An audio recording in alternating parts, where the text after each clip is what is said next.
Je ne peux pas vous décrire le soulagement que j'ai ressenti le temps d'une seconde en lisant Resolution Positiva concernant mon visa de résidence temporaire au Mexique.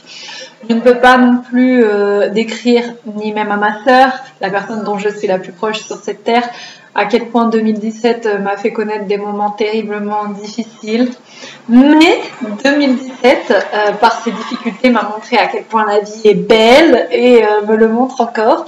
Fin 2017 se conclut pour me prouver que les mauvaises expériences n'arrivent pas pour rien dans la vie. Elles arrivent pour qu'on se relève, pour qu'on se batte, pour que l'on trouve notre soif de vivre, de réussir et pour accomplir notre légende personnelle.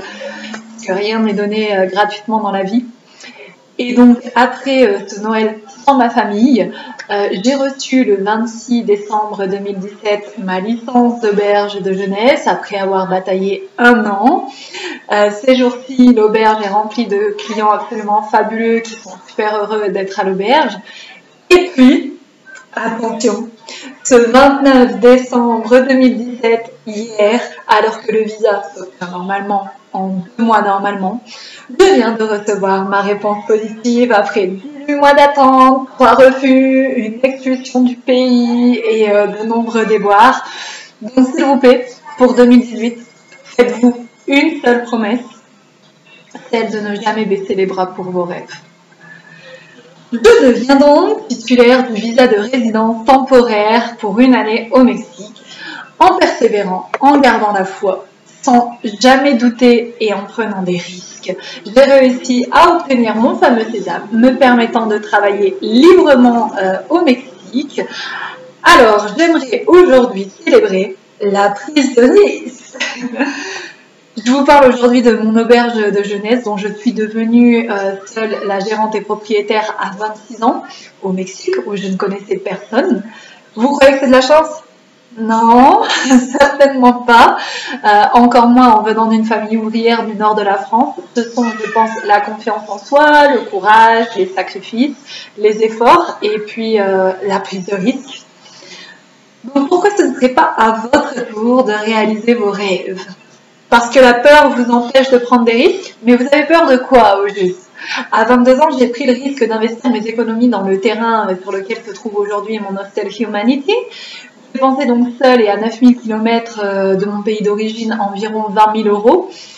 Vous auriez eu peur, vous, à ma place ? Vous auriez eu peur de quoi ? De perdre 20 000 euros à 22 ans ? Alors qu'il vous reste encore à peu près 60 ans pour récupérer ces 20 000 euros et au pire du pire, une seule journée pour les dépenser si vous venez à mourir le jour même.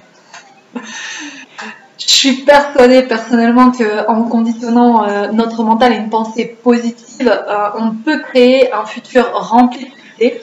Et puis par exemple, avoir la possibilité 4 ans plus tard sur le même terrain à 20 000 euros d'avoir un établissement touristique qui peut être revendu 20 fois plus cher que le prix du terrain, bien qu'il serait dommage de le revendre immédiatement et que vous pourriez plutôt en profiter pour gagner votre vie, pour vivre de votre passion et surtout pour gagner une richesse absolument inestimable de nos jours, la liberté. Vous vous rendez compte quand même qu'à 26 ans, j'étais libre de rentrer chez moi 3 mois et de me cacher pour ne plus rien faire, qu'à 27 ans, profiter de récupérer mon visa à Paris pour repasser dans la ville des Lumières et ensuite m'offrir des vacances dans le sud de la France, en Provence, avec ma famille. Ainsi, après les plages des Caraïbes, de profiter en octobre des plages de la Méditerranée. Comment ? En prenant des risques. Bon, vous savez qu'en début d'année, suite à des événements compliqués, j'ai pris la décision d'arrêter l'écriture de mon blog, qui est toujours en ligne, sophieadventures.com. Je vais vous peindre les très grandes lignes de ce qui s'est passé. Il faut dire que à prendre trop de risques et à avoir trop confiance, la vie nous rappelle parfois à l'ordre, je dois bien l'avouer.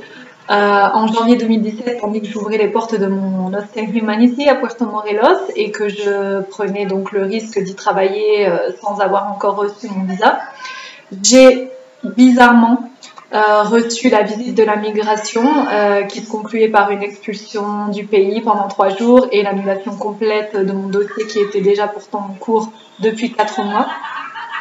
Et après bien des débâcles que je ne commenterai pas, fin mars 2017, je relançais un nouveau dossier de demande de visa et je rentrais en France pour déconnecter de tout.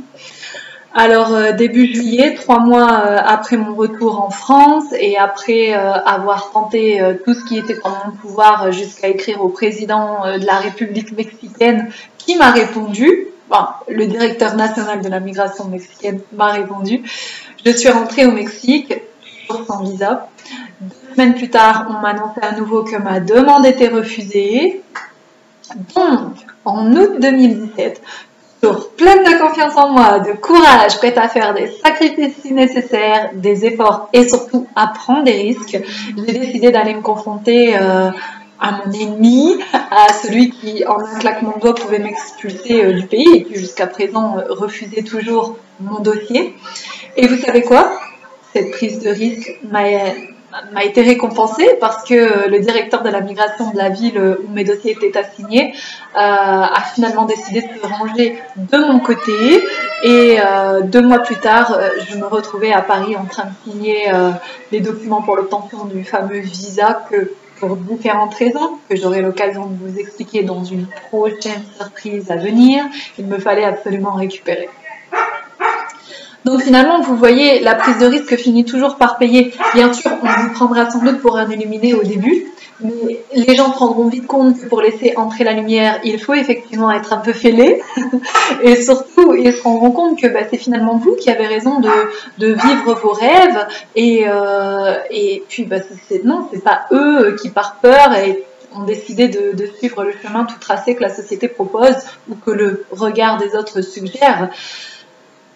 Donc, maintenant, je me sens fière d'écouter aujourd'hui les gens que j'ai connus quand je suis arrivée au Mexique et qui avaient des doutes sur mon avenir, qui se disaient est-ce que tu vas réussir à ouvrir seule ton auberge? Est-ce que tu vas réussir à gérer seule ton auberge? Est-ce que tu vas pas entre deux tomber amoureuse de quelqu'un qui va tout te voler et qui va profiter de toi? Et puis non, finalement, comme disait un ami mexicain à moi il y a à peu près une semaine, un ami de la cinquantaine, il me disait Sofía, lo lograste y por eso te respeto mucho y ahorita necesitas a un hombre de tu calibre. qui en français voudrait dire Sophie, t'as réussi et pour ça je te respecte beaucoup et maintenant t'as besoin d'un homme de ton calibre.